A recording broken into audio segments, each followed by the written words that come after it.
तो फिल्म की शुरुआत किम नाम के एक आदमी से होती है। रोज जब वो बस से उतरता है तो नोटिस करता है कि एक लड़की अपने सामान के साथ बस स्टैंड पर बैठी हुई है।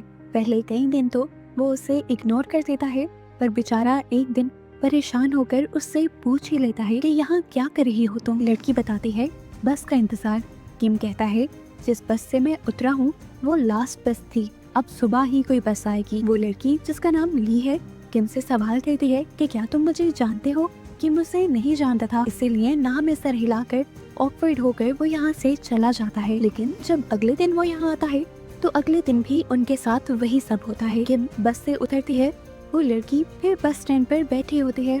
बस चेंज ये था कि आज बारिश भी हो रही थी। किम को उस लड़की पर तरस आ जाता है और वो इस लड़की से कहता है कि यहाँ रुकना तुम्हारे लिए ठीक नहीं, मेरा घर पास नहीं है, चाहो तो वहाँ रात गुजार सकती हो। लड़की मान जाती है और किम उसे लेकर अपने घर चला आता है। सीन कट होकर हमें एक नर्स को दिखाया जाता है जो रात में आईसीयू में ड्यूटी दे रही थी। इसी टाइम पर एक अजीब सा आदमी आईसीयू में आने की कोशिश करता है। नर्स ने जब उसे अंदर जाने से मना किया तो उसने बताया कि वो असल में मुर्दा घर जाना चाहता है, यानी उस जगह जाना चाहता है जहाँ पर हॉस्पिटल वाले मरने के बाद लाशों को फ्रीज करते हैं। नर्स उसकी बात का जवाब देती उससे पहले ही एक पेशेंट की तबीयत बिगड़ जाती है और सिचुएशन हैंडल कर जब वो वापस आते हैं तो देखती है कि वो आदमी वहाँ से जा चुका था।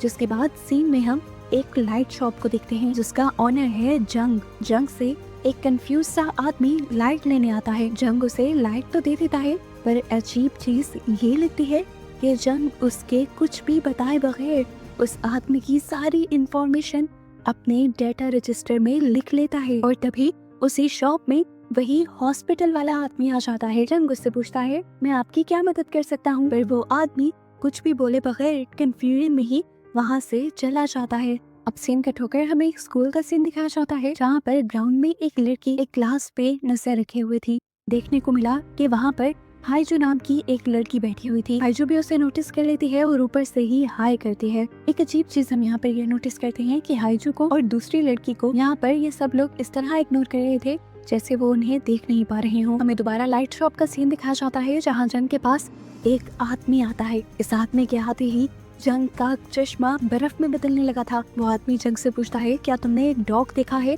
असल में एक डॉग मुझे बहुत परेशान करता है और मेरे घर के आगे आकर बहुत ज्यादा भौंकता है। जंग उसे मना कर देता है कि मैंने अभी तक किसी डॉग को नहीं देखा, और ये कहते हुए उसने चश्मा उतार दिया था और उसके चश्मा उतारते ही वो आदमी भी वहाँ से चला गया। यहाँ हमें हाईजू के स्कूल को दिखाया जाता है। हाईजू की सारी दोस्तें बातें कर रही थी कि स्कूल में बहुत सारी लड़कियों ने कुछ सोल्स को देखा है। हाईजू भी इन लड़कियों से बात करने की कोशिश कर रही थी, लेकिन बहुत ही अजीब तरीके से वो लड़कियां उसे इग्नोर कर रही थी। उसकी किसी बात का जवाब नहीं दे रही थी, यहाँ तक कि उसके बुलाने पर उसकी तरफ देख भी नहीं रही थी। इतने ही इधर लाइट शॉप के अंदर एक नई औरत आ जाती है जिसका नाम हमें हाईबॉन पता चलता है।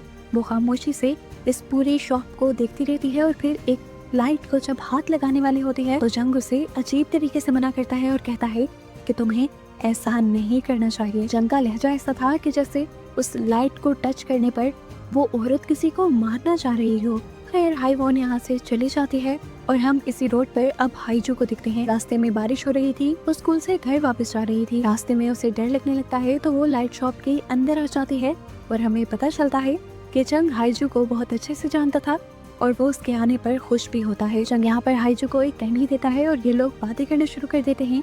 हाईजू बताते हैं कि वो बहुत ज्यादा डरी हुई है क्योंकि उसने सुना है कि आसपास बहुत सारे भूत रहते हैं। जंग उसे जवाब में कहता है ये तो इतनी डरने की बात ही नहीं है।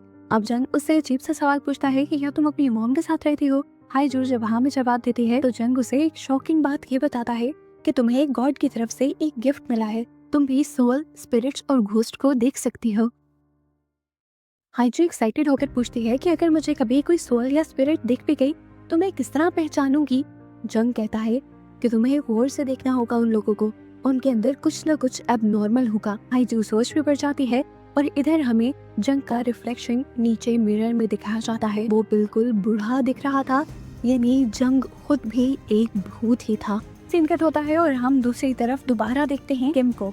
किम अपने घर जाने के बाद नोटिस करता है कि ली के नाखून उल्टी तरफ लगे हुए थे और इस चीज से वो बहुत ज्यादा डर जाता है। और हम देखते हैं कि उसी टाइम ली उसके ऊपर हमला कर देती है। ली ने उसके साथ क्या किया ये तो नहीं दिखाया गया, लेकिन उसके बाद ली अपना टचकेस लिए किम के घर से बाहर निकल रही थी और अब उसके टचकेस से खून टपक रहा था। हाई जो अब घर के लिए निकल चुकी थी वो भी ली को देख लेती है और ली को देखकर हाय बोलती है और हैरान होकर ली पीछे मुड़कर उसे देखती है। ली खुद हैरान थी कि हाईजू उसे कैसे देख सकती है, क्योंकि ली तो एक भूत थी। इसी टाइम पर हमें रोड पर यूजी नाम के एक और लड़के को भी दिखाया जाता है। वो भी जब स्कूल से वापस घर जा रहा था तो उसे बहुत ज्यादा डर लग रहा था। अपने डर को कम करने के लिए वो गाना गा रहा होता है और घर के अंदर सियोन नाम की लड़की उसके गाने से बहुत ही ज्यादा तंग पड़ रही होती है। वो अपना काम नहीं कर पा रही थी उसके गाने की वजह से।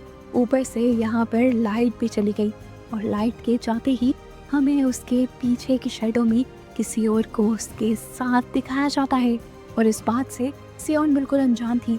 खैर अब वो लाइट को चेक करने जाती है तो पता चलता है कि मेन स्विच बंद नहीं था, लेकिन फिर भी लाइट नहीं आ रही थी और ऐसा सिर्फ उसी के घर में हो रहा था। वो इस चीज को भी ये सोचते हुए इग्नोर कर देती है कि ये घर बहुत पुराना है, कोई टेक्निकल खराबी होगी यहाँ पर। वो कमरे में आकर दोबारा लैपटॉप खोलकर अपना काम कंटिन्यू करती है तो यूजी की आवाज दोबारा उसे परेशान करती है और वो विंडो से ही यूजी को गाना बंद करने को कहती है। तभी यूजी भी उसके घर की विंडो की तरफ देखता है और उसे सियोन के पीछे कोई खड़ा हुआ दिखाई देता है, जिसकी वजह से वो डर कर यहाँ से भाग जाता है। यहाँ अब हमें हॉस्पिटल में नर्स को दिखाया जाता है। नर्स इस टाइम वॉशरूम में थी तो वॉशरूम की वेंटिलेशन से कोई निकल कर लटक कर उसे देखने लग जाता है। नर्स उसे देखकर डर तो जाती है लेकिन चिल्लाती नहीं, बल्कि वो अपनी आंख और कान बंद कर लेती है और उस एंटिटी को पूरी तरह से इग्नोर कर देती है, जिसके बाद वो एंटिटी वहाँ से गायब हो जाती है। सीन कट होकर अगली रात दोबारा हमें हाईजू को दिखाया जाता है, जो रात में दोबारा जब स्कूल के बाद अपने घर आ रही थी तो रास्ते में उसे हाईवॉन दिख जाती है। इस टाइम बारिश हो रही थी। हाईजू ने हाईवॉन से अपना अम्ब्रेला शेयर किया। वो बातें करते हुए चल रहे थे पर अचानक से हाईवॉन लंबी होने लगी और बड़ी होते होते उसका कद बहुत ही ज्यादा लंबा हो गया। हाईजू उसे देखकर डर गई और समझ गई कि वो इंसान नहीं है जिस तरह जंग ने उसे बताया था। जंग ने उसे ये भी बताया था कि अगर इस तरह कोई भी उसके सामने आ जाए तो वह बिना उसकी तरफ देखे सुने उसे इग्नोर करके यहाँ से चली जाए। पहले पहले तो हाईजू यही बात मानकर सीधा सीधा चलने लग जाती है, लेकिन जैसे ही हाईजू पीछे मुड़कर दिखती है तो पता चलता है कि हाईवॉन अभी भी उसके पीछे आ रही थी लंगड़ाती हुई। जंग को भी इस सब के बारे में पता चल जाता है, इसीलिए वो भागकर अपनी लाइट शॉप से बाहर निकलता है। वो हाईजू को फौरन से अपने घर जाने को कहता है और यहाँ हाईवॉन के सामने अपना चश्मा निकालता है तो हाईवॉन उसकी आंखें देखकर डर जाती है और यहाँ से चली जाती है। इधर अगले दिन अब यूजी भी स्कूल से जब घर जा रहा था तो रास्ते में उसे ली दिख जाती है। ली के पास उसने सूटकेस भी नोटिस किया, लेकिन ये नहीं नोटिस किया कि सूटकेस में से अभी भी ब्लड निकल रहा है। वो ली को एक मासूम लड़की समझकर उसके साथ अपना अम्ब्रेला शेयर करने लग जाता है और जब वो सियोन के घर के बाहर से गुजर रहे होते हैं तो यूजी ली को बताता है कि इस घर के सामने से गुजरने पर मुझे बहुत डर लगता है, क्योंकि एक मर्तबा इस घर के अंदर मैंने इस घर की ओनर के पीछे किसी एंटिटी को देखा था। ठीक इसी टाइम पर हम देखते हैं कि सियोन को भी घर के अंदर अपने पीछे किसी का शैडो नजर आ जाता है और वो भी समझ जाती है कि उसके घर में उसके साथ कोई और एंटिटी भी रह रही है। बाहर हम दोबारा यूजी और ली को देखते हैं। बातें करते करते यूजी ली के हाथ देख लेता है और नोटिस करता है कि ली के नाखून उल्टी साइड पर जुड़े हुए थे और ये देखकर वो समझ आता है कि ली भी इंसान नहीं थी और खौफ के मारे उसकी जान निकल जाती है। डर के मारे वो नीचे भी गिर जाता है और उसके पाँव भी टेढ़े हो जाते हैं। वो जोर जोर से कांपने लग जाता है और ली से पूछती है क्या तुम ठीक हो? यूजी उसकी किसी बात का जवाब नहीं देता और लंगड़ाते हुए यहाँ से चला जाता है, जिसके बाद ली उस लाइट शॉप के अंदर आ जाती है। जंग ली से पूछता है कि तुम्हें क्या चाहिए, मैं तुम्हारी क्या मदद कर सकता हूँ। ली इस टाइम एक बल्ब को गौर से देखती है और जंग से कहती है मैं जानती हूँ कि मुझे क्या चाहिए। इसी दौरान वो वापस आने के लिए मुड़ जाती है और यहाँ पर डिटेक्टिव आ जाते हैं। डिटेक्टिव किसी आदमी को ढूंढते हुए यहाँ आए थे और वो जंग से उस आदमी के बारे में पूछ रहे थे। इस दौरान वो नोटिस करते हैं कि ली जहाँ से गुजर रही थी वहाँ पर खून गिरा हुआ है। उनका ध्यान ली के सूटकेस पर तो नहीं जाता, लेकिन वो रुककर ली से पूछ लेते हैं क्या तुम्हें कोई चोट लगी है। ली नाम भी सर हिला देती है और यहाँ से बाहर जाने लगती है। ली की हालत भी काफी खराब थी, बाहर बारिश भी हो रही थी, इसीलिए डिटेक्टिव बारिश से बचने के लिए उसे अपना रेनकोट दे देते हैं। अब सीन कट होकर हमें दोबारा हॉस्पिटल का सीन दिखाया जाता है। हॉस्पिटल के मुर्दा घर में एक नर्स एक डेड बॉडी से डर जाती है और डॉक्टर को बताती है कि डेड बॉडी बोल रही थी डॉक्टर बिल्कुल भी हैरान नहीं होता, नॉर्मल तरीके से उठता है और नर्स से कहता है कि चलो इससे माफी मांगो। दोनों मिलकर उस डेड बॉडी से माफी मांगते हैं। इसके बाद नर्स यहाँ से चली जाती है और डॉक्टर अकेले ही इस डेड बॉडी को तैयार करने लगते हैं और हमें दिखाया जाता है कि डॉक्टर उस डेड बॉडी से बात कर रहे थे। डेड बॉडी कंफ्यूज थी कि उसके साथ क्या हो रहा है, तो डॉक्टर उसे बताती हैं कि तुम मर चुकी हो। इसी हॉस्पिटल में अभी तक वो नर्स घर नहीं गई थी। वो जब लिफ्ट में होती है, अचानक से उसे एक बस ड्राइवर दिखाई देता है। वो बस ड्राइवर उसे देखकर रोने लग जाता है और उसके रोते ही उसकी आंखों के बजाय उसकी पूरी बॉडी में से पानी निकलने लगता है और ये पानी लिफ्ट में भर जाता है। वो नर्स ये देखकर बहुत ज्यादा डर जाती है और ये लोग पानी में जैसे ही डूबने वाला होते हैं, तभी अचानक लिफ्ट का दरवाजा खुल जाता है और नर्स देखती है कि यहाँ पर ना तो वो पानी था और ना वो आदमी। सीन कट होकर दोबारा हमें लाइट शॉप का सीन दिखाया जाता है, जहाँ पर दोबारा एक क्रिमिनल को ढूंढते हुए डिटेक्टिव आ गए थे। जंग अब डिटेक्टिव से उस आदमी के बारे में पूछने लग जाता है जिसे वो ढूंढ रहे हैं। जिस टाइम डिटेक्टिव उस आदमी के बारे में बता रहे थे, हम नोटिस करते हैं कि डिटेक्टिव की आंखें बार बार बदलती जा रही थी। अगली सुबह हमें हॉस्पिटल का सीन दिखाया जाता है। नर्स दोबारा अपनी ड्यूटी पर आ जाते हैं और जब वो एक पेशेंट को लिफ्ट के जरिए एक दूसरे रूम में शिफ्ट कर रही होती है, तब वो पेशेंट बताता है कि मुझे हॉस्पिटल में बहुत से ऐसे लोग नजर आते हैं जो बाकी किसी को नजर नहीं आते। नर्स उसे कुछ नहीं बोलती और कहती है कि मैं भी उन लोगों को देख सकती हूँ। ऐसा तब होता है जब हम मौत के मुंह में जाकर दोबारा से जिंदा होते हैं। वो बताती है कि मेरा भी एक ऐसा एक्सीडेंट हुआ था जिसके बाद मैं मौत के मुंह से वापस निकल कर आई थी और तब से मैं भी उन लोगों को देख सकती हूँ और अगर अब आप ऐसे किसी को देखें तो उसे ही इग्नोर कर दीजिएगा। इसके बाद नर्स उसे आईसीयू के एक रूम में ले आती है और यहाँ आईसीयू के रूम में हम बहुत सारे पेशेंट्स को देखते हैं जो कि कोमा में थे। हैरानी की बात थी कि ये सारे पेशेंट्स वही कैरेक्टर थे जिन्हें हम काफी देर से इस सीजन में देखते आ रहे हैं। यानी यहाँ पर एक बहुत बड़ा ट्विस्ट ये है कि हम जिन लोगों को देख रहे हैं वो जिंदा नहीं है, असल में उन कैरेक्टर्स की सोल हमें दुनिया में भटकती हुई दिखाई जा रही थी, क्योंकि ना तो वो मरे थे और ना ही जिंदा थे, वो कोमा में थे, इसलिए उनकी सोल्स दुनिया में भटक रही थी। अब फाइनली हमें हाइजू को दिखाया जाता है। हाइजू हर मर्तबा लाइट शॉप से अपनी मॉम के लिए एक बल्ब लाया करती थी, लेकिन अजीब बात ये थी कि जब भी वो घर पर आकर वो बल्ब लगाती थी, वो बल्ब फौरन से खराब हो जाता था। इस तरह उनकी डस्टबिन के अंदर बहुत सारे बल्ब जमा हो गए थे। हाइजू की मॉम इस टाइम उदास होती हैं तो हाइजू उन्हें गले लगा लेते हैं और इस टाइम एक बहुत ही अजीब चीज हाइजू फील करती है कि अचानक से उनकी मॉम के अंदर से बहुत से फूलों की खुशबू आने लगी थी। सीन कट होकर हमें असल दुनिया का सीन दिखाया जाता है। हम उस डॉक्टर को देखते हैं जो एक डेड बॉडी को बता रहा था कि तुम मर गई हो। वो डॉक्टर किसी और से नहीं बल्कि हाइजू की मॉम से बात कर रहा था और इस टाइम वो हाइजू की मॉम की ही डेड बॉडी को तैयार कर रहा था। उसकी डेड बॉडी के इर्द गिर्द फूल लगा रहा था, जिसकी वजह से अब हाइजू की मॉम के अंदर से खुशबू आ रही थी। मतलब साफ है कि हाइजू की मॉम और हाइजू भी उस टाइम सोल्स की दुनिया में हैं। आखिर ये लोग सोल्स की दुनिया में आए कैसे थे? यहाँ पर ये मिस्ट्री खुलती है और कहानी पास्ट में जाती है। हम इस सीजन में दिखाए गए सभी कैरेक्टर्स को देखते हैं जो अपनी अपनी रूटीन फॉलो कर रहे थे। सबसे पहले हम किम को देखते हैं। किम अपने फियांसी से मिलने के लिए जा रहा था और किम की फियांसी कोई और नहीं थी बल्कि ली थी। जिसके बाद हमें हाईवॉन और सियोन को दिखाया जाता है और हमें पता चलता है कि ये दोनों एक साथ ही रहते हैं। और फाइनली अब हम हाइजू और उसकी मॉम को भी देख लेते हैं। हाइजू की मॉम हाइजू का बहुत ज्यादा ख्याल रखती थी। हमेशा हाइजू के डैड उसे लेने के लिए आया करते थे, लेकिन क्योंकि उस दिन हाइजू के डैड बिजनेस ट्रिप पर गए हुए थे तो इसीलिए हाइजू की मॉम खुद हाइजू को लेने आई थी। और यही इस स्कूल से निकलते हुए हमें यूजी को भी दिखा दिया जाता है। यूजी आकर एक बस में बैठता है जिसमें पहले से वही बस ड्राइवर था जिसे हम पहले देख चुके हैं। जिस टाइम वो नर्स के साथ लिफ्ट में था और पानी भरता जा रहा था, इस टाइम ड्राइवर नोटिस करता है कि बस की ब्रेक्स सही से काम नहीं कर रही। फिर भी वो इन्हें रिपेयर नहीं करता क्योंकि बस के निकलने का टाइम हो रहा था। और इस टाइम इस बस में सभी मेन कैरेक्टर्स भी थे। बस चल पड़ती है, बारिश हो रही थी। अचानक बस का बैलेंस बिगड़ता है, टायर पंचर हो जाता है, ब्रेक काम नहीं करती और बस जाकर ब्रिज तोड़ते हुए पानी में गिर जाती है। ली जो इस टाइम अगले टर्मिनल पर बस का वेट कर रही थी ताकि उसमें से किम निकले, वो ये एक्सीडेंट देखकर टूट जाती है। एकदम से सबकी जिंदगियां दांव पर लग जाती हैं। इमरजेंसी में सबको हॉस्पिटल लाया जाता है और सबकी हालत बहुत ज्यादा खराब होती है। हमें पता चलता है कि हॉस्पिटल तक आते आते हाइजू की मॉम और हाईवॉन दोनों की ही मौत हो चुकी थी और बाकी सब भी बिल्कुल ठीक नहीं थे। बाकी सब भी कोमा में थे। किम के मॉम डैड इस टाइम बहुत ज्यादा परेशान थे किम के लिए। ली किम की मॉम को मैसेज करती है ली की हालत पूछने के लिए, तो गुस्से में आकर किम की मॉम उसे कह देती हैं कि किम मर गया, क्योंकि वो नहीं चाहती थी कि ली किम के साथ रहे, क्योंकि ली सुन और बोल नहीं सकती थी और उसका इस दुनिया में किम के अलावा कोई और था भी नहीं। किम की मौत की खबर सुनकर वो टूट जाती है और अपनी जान ले लेती है।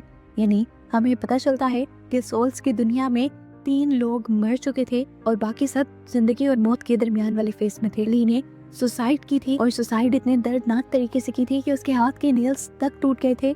इसी वजह से सोल्स की दुनिया में उसके नेल उल्टे लगे हुए थे। अब सीन कट होकर दोबारा प्रेजेंट में आ जाता है और हमें वही सोल्स वाली दुनिया दिखाई जाती है। हम ली को उसी बस स्टैंड पर वेट करता हुआ देखते हैं जैसे वो अपने मरने से पहले कर रही थी। बस में से किम निकल कर आता है। असल में वो किम नहीं है, किम की सोल है, जो अब ये भी भूल चुका है कि ली उसकी फियांसी हुआ करती थी। हर रोज की तरह वो ली को देखता है, ये सोचता है कि ली उसे गौर से क्यों दिख रही है और यहाँ से चला जाता है। हमेशा थोड़ी ही दूर जाने पर किम गिर जाया करता था, क्योंकि असली दुनिया में उसकी दोनों टांगे टूट गई थी। इसीलिए इस सोल वाली दुनिया में भी वो सही से चल नहीं पा रहा था। इस सोल की दुनिया में किम का बार बार बस से निकलना, थोड़ा सा दूर जाकर गिर जाना और ली का फिर उसे संभालना, ये सब एक लूप में चल रहा था। किम हमेशा उसे संभाल कर अपने घर लेकर जाया करती थी और रोज उसकी टांगे सिल दिया करती थी ताकि वो इस सोल वाली दुनिया में भी चल सके और असली दुनिया में भी जल्द ही ठीक हो जाए। यानी ली को जहां हम पूरी मूवी में एक किलर समझते आए हैं, असल में वही किम की सबसे अच्छी हमदर्द थी। सीन कट होकर अब हमें सियोन को दिखाया जाता है जो अब अपने अंधेरे घर में थी। काफी देर लाइट नहीं आती, वो पागल सी होने लगती है और जैसे ही वो गिरती है तो उसे अपने एक्सीडेंट के बारे में सब कुछ याद आ जाता है। उसे याद आता है कि उसे बचाने के लिए उसकी दोस्त हाईवॉन ने उसे पीछे से पकड़ लिया था। जानकर वो बहुत ज्यादा रोने लग जाती है और हाईवॉन उसे दिलासा देती है। यहाँ पर डिटेक्टिव भी सीक्रेट ऑन करने के लिए अपना लाइटर ऑन करता है और जैसे ही रोशनी में थोड़ा सा उसे अपना साया नजर आता है तो वो दिखता है कि उसका आधा सर गायब था। वो डर कर लाइट शॉप के अंदर चला जाता है और वो जंग से इन सारी चीजों के बारे में पूछता है कि ऐसे अजीब अजीब काम उसके साथ ही क्यों हो रही हैं। वो जंग से कोई भी सवाल करता है कि इस दुनिया में कभी सुबह क्यों नहीं होती, हमेशा रात ही क्यों रहती है। उसकी बातों के जवाब में जंग कुछ नहीं बोलता बल्कि अपनी ऐनक निकाल देता है और हम पहली मर्तबा उसकी डिमोनिक आईज को देखते हैं। यहाँ के देखकर डिटेक्टिव समझ गया था कि जंग कोई इंसान नहीं है और वो ये भी जान गया था कि वो भी अब इंसान नहीं रहा। डिटेक्टिव को अपना एक्सीडेंट तो याद था, लेकिन अब वो जंग से जंग की कहानी पूछता है कि तुम यहाँ पर कैसे आए थे। जंग बताता है कि सालों पहले जब एक सिलसिला आया था तो हमारी बिल्डिंग गिर गई थी। उस बिल्डिंग में मैं और मेरी बेटी दोनों ही अंदर दब गए थे। मैंने अपनी बेटी को ढूंढने की और निकालने की बहुत कोशिश की, पर जब मैं नहीं निकाल पाया तो मैं इस शॉप में मदद मांगने के लिए आया। उस टाइम यहाँ पर इस लाइट शॉप की ऑनर एक लड़की थी जिसने मुझे देखकर बताया कि मैं मर चुका हूँ और एक आत्मा बन चुका हूँ, और उसने मुझे ये भी बताया था कि तुम्हारी बेटी को दुनिया में रेस्क्यू कर लिया गया है और वो जिंदा है, इसीलिए वो तुम्हें मिल नहीं सकती। जंग बताता है कि उस दिन के बाद से मैं इस लाइट शॉप को संभालने लगा, क्योंकि मुझे पता चल गया था कि मरने के बाद या किसी भी मुश्किल में सोल्स एक मर्तबा इस लाइट शॉप में जरूर आती हैं। मैं इस उम्मीद में इस लाइट शॉप पे आज तक काम कर रहा हूँ ताकि मैं एक मर्तबा अपनी बेटी से मिल पाऊँ। अब डिटेक्टिव जंग से पूछता है क्या मैं मर चुका हूँ। जंग कहता है नहीं, तुम कोमा में हो, अभी तुम्हारी सोल सिर्फ यहाँ पर है, तुम वापस दुनिया में जा सकते हो और ये जगह तुम्हारे लिए एक पोर्टल जैसी है जो इस दुनिया को और तुम्हारी इंसानों वाली दुनिया को मिलाती है। तुम्हें यहाँ पर अपनी लाइट को ढूंढना है, अगर तुम्हें तुम्हारी लाइट मिल जाती है तो तुम वापस अपनी दुनिया में चले जाओगे। डिटेक्टिव इधर उधर देखने लग जाता है, यहाँ पर बहुत सारी लाइट्स थी। वो जंग से पूछता है मेरी लाइट कौन सी है और मुझे कैसे मिलेगी। जंग उसे बताता है कि तुम्हें तुम्हारी लाइट मिल चुकी है। वो हैरान होकर अपनी लाइटर की तरफ देखता है जो अभी उसके बगैर जलाए भी जल रहा था, यानी यही उसकी लाइट। यहाँ इसी सोल की दुनिया में अब हम उस बस ड्राइवर को भी देखते हैं। वो बस ड्राइवर इस दुनिया में आए अपने सभी पैसेंजर्स को लाइट शॉप तक पहुँचाना चाहता है ताकि जो लोग दुनिया में कोमा में हैं उनकी लाइफ दोबारा से नॉर्मल हो सके और वो किसी तरह अपनी गलती को सुधार सके। इस टाइम भी वो भीगा हुआ यूजी के पास आता है उसे लाइट शॉप तक ले जाने के लिए, ताकि यूजी अपनी लाइट ढूंढ कर अपनी दुनिया में वापस जाए और नॉर्मल लाइफ गुजारे। वो यूजी को सारी बात बता देता है कि इस टाइम इस दुनिया में तुम असल नहीं हो, यहाँ पर तुम्हारी सोल है। वो उससे अपने किए की माफी भी मांगता है और फिर वो ड्राइवर उसे लेकर लाइट शॉप के अंदर आ जाता है। लाइट शॉप के अंदर आते ही पहली ही नजर में यूजी को अपनी लाइट मिल जाती है। उसे अपनी लाइट का इस तरह पता चला था कि बाकी सारी लाइट्स उसे मध्यम नजर आ रही थी और उसकी वाली लाइट उसे ब्राइट नजर आ रही थी, यानी तेज नजर आ रही थी। जैसे ही यूजी उस लाइट को हाथ लगाता है वो लाइट और भी ज्यादा चमकने लग जाती है और जंग उसके पास आकर कहता है, उम्मीद है कि हम दोबारा यहाँ नहीं मिलेंगे। नहीं, वो यूजी को उसकी दुनिया में भेज रहा था और अपनी तरफ से उसे बाय कह रहा था। इधर सीन कट होकर हमें दोबारा से किम और ली को दिखाया जाता है। इससे पहले कि लूप दोबारा से शुरू हो जाता, इस मर्तबा ली तेजी दिखाते हुए जल्दी से बस के अंदर चढ़ जाती है और किम को सारी बातें बता देती है कि तुम इस टाइम एक सोल की दुनिया में हो, मैं मर चुकी हूँ लेकिन तुम अभी भी अपनी दुनिया में जिंदा हो और इस टाइम कोमा में होने की वजह से तुम्हारी सोल यहाँ पर है, तुम्हें वापस अपनी दुनिया में जाना होगा। किम को ली की कही हुई बातें तो समझ आ रही थी लेकिन उसे ये नहीं पता था कि ली है कौन और उसे ये सब क्यों कह रही है। एक्सीडेंट की वजह से वो ली को पूरी तरह भूल चुका था। यहाँ पर हम देखते हैं कि बस ड्राइवर सियोन को लेने के लिए आया था। वहाँ पर उसे सियोन की फ्रेंड भी मिल जाती है जिससे वो माफी मांगता है उसकी मौत के लिए। सियोन की फ्रेंड उसे माफ कर देती है और वो अब सियोन की फ्रेंड से रिक्वेस्ट करता है कि प्लीज तुम उसे लाइट शॉप में भेज दो, उसकी जिंदगी के बचने की कुछ उम्मीद है, वो अभी पूरी तरह नहीं मरी, अगर वो लाइट शॉप में चली गई तो वो असली दुनिया में जिंदा हो जाएगी। ये सुनकर सियोन की दोस्त उससे वादा करती है कि मैं उसे लाइट शॉप में जरूर भेज दूंगी। यहाँ अब हमें लाइट शॉप का ही सीन दिखाया जाता है जहाँ पर इस टाइम लाइट शॉप के अंदर हाइजो की मॉम आई थी जो मर चुकी थी। वो लाइट शॉप में आई थी ताकि वो अपनी बेटी हाइजो के लिए लाइट ले सके और असली दुनिया में वो कोमा से बाहर निकल सके। लेकिन यहाँ पर जंगू से बताता है कि तुम्हारी बेटी को लाइट लेने के लिए यहाँ खुद आना होगा। यहाँ पर हाइजो की मॉम जंग को देखकर रोने लग जाती है क्योंकि यहाँ पर एक बहुत बड़ा ट्विस्ट ये भी रिवील होता है कि हाइजो की मॉम असल में जंग की बेटी थी जो उस दिन उस एक्सीडेंट में जंग से बिछड़ गई थी। वो इशारा करके ये बात जंग को समझा देती है और जंग अपनी बेटी से मिलकर बहुत ज्यादा खुश हो जाता है। फाइनली उसके सालों की मेहनत रंग ले आई थी, उसका यहाँ पे इंतजार रंग ले आया था। वो अपनी बेटी को गले लगा लेता है। जबकि सीन कट होकर हमें यहाँ पर दोबारा से उस बस ड्राइवर को दिखाया जाता है। वो बस ड्राइवर हाइजू से मिलने के लिए आया था। वो हाइजू को सारी बात बता देता है कि किस तरह से उनका एक्सीडेंट हुआ था, वो कोमा में है और इस टाइम उसे लाइट शॉप पर जाना होगा ताकि वो अपनी दुनिया में वापस जा सके। ये सारी बातें जानकर हाइजू को बहुत बड़ा झटका लगता है। हाइजू के साथ इतना कुछ जो अजीब हो रहा था जिसकी वजह से वो डिस्टर्ब थी, आखिर वो वजह ये थी कि उसकी सोल कभी किसी को नजर ही नहीं आ रही थी। उसे आज समझ आया कि क्यों सभी दोस्त उसे इग्नोर करते थे और क्यों स्कूल में सिर्फ एक ही लड़की उसे देख पा रही थी। वो बहुत ज्यादा घबरा जाती है और घर जाती है जहाँ पर वो देखती है कि उसकी मॉम उसकी लाइट लेकर आई हुई थी। यहाँ पर हाइजू को ये बात पता चलती है कि उसकी मॉम असली दुनिया में मर चुकी है। ये जानकर वो पूरी तरह टूट जाती है और अपनी लाइट लेकर अपनी दुनिया में जाने से इनकार कर देती है। हाइजू अपने दोनों हाथ बांध चुकी थी, वो लाइट नहीं पकड़ती लेकिन हाइजू की मॉम उसे गले लगाती हैं, प्यार करती हैं, बहुत सारा समझाती हैं और जबरदस्ती उसके हाथ में उसकी लाइट पकड़ा देती हैं। इधर सियोन की दोस्त ने भी सियोन को वादा कर करके लाइट शॉप भेज दिया था। लाइट शॉप में जाकर सियोन ने देखा कि उसकी लाइट बहुत ही मध्यम थी, यानी उसके जिंदा बचने के चांसेस बहुत कम थे।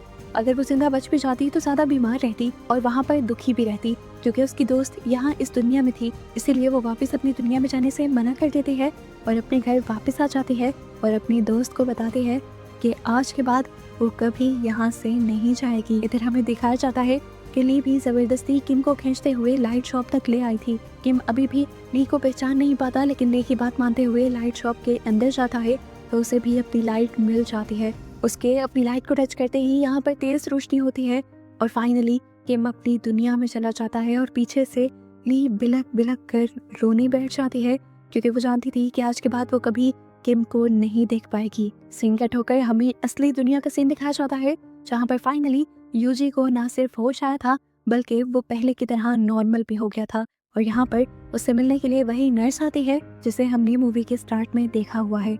हाइजू भी कोमा से बाहर आ गई थी लेकिन हाइजू को दूसरी दुनिया में हुआ सब कुछ आज तक याद था। इसी वजह से वो बहुत ज्यादा दुखी थी क्योंकि वो आखिरी मर्तबा अपनी मॉम से भी मिलकर आई थी। इस दुनिया में उसे अपनी मॉम की कमी बहुत ज्यादा फील होती थी। सोल्स की दुनिया में हमें दिखाया जाता है कि वो बस ड्राइवर अब सबसे माफी मांगने के बाद दूसरी दुनिया में भी अच्छे काम करने लगा था। उसने ड्यूटी ले ली थी कि जितने भी लोगों की सोल्स कोमा में उस दुनिया में जाएगी वो उन सबकी सोल्स को लाइट शॉप तक लेकर जाएगा ताकि वो अपनी दुनिया में जल्द ही वापस जा सके। यहीं इसी दुनिया के अंदर अब लाइट शॉप में जंग के साथ साथ हाइजू की मॉम भी रहती हैं और ये दोनों बाप बेटी इस दुनिया में एक दूसरे से मिलकर बहुत ज्यादा खुश हैं। फाइनली असली दुनिया में हम किम को भी देख लेते हैं, जो कोमा से वापस तो आ गया था, लेकिन आज भी उसे ली याद नहीं थी।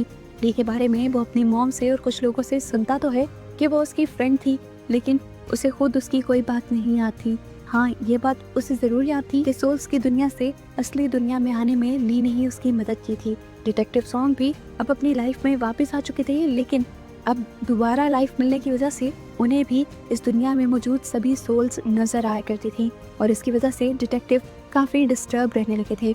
यहाँ पर डिटेक्टिव को एक अजीब सा आदमी मिलता है, जो डिटेक्टिव को परेशान होने से मना करता है और कहता है, मैं समझ रहा हूँ कि आप दूसरी दुनिया के लोगों को और सोल्स को देखकर डिस्टर्ब हो रहे हो। पहले पहले मैं भी इसी तरह डिस्टर्ब हुआ करता था, क्योंकि मैं भी उन सबको देख सकता हूँ, लेकिन आहिस्ता आहिस्ता सब कुछ नॉर्मल हो जाएगा। और ऐसे बस इन दोनों को दिखाते हुए ये सीजन यहाँ पर खत्म हो जाता है।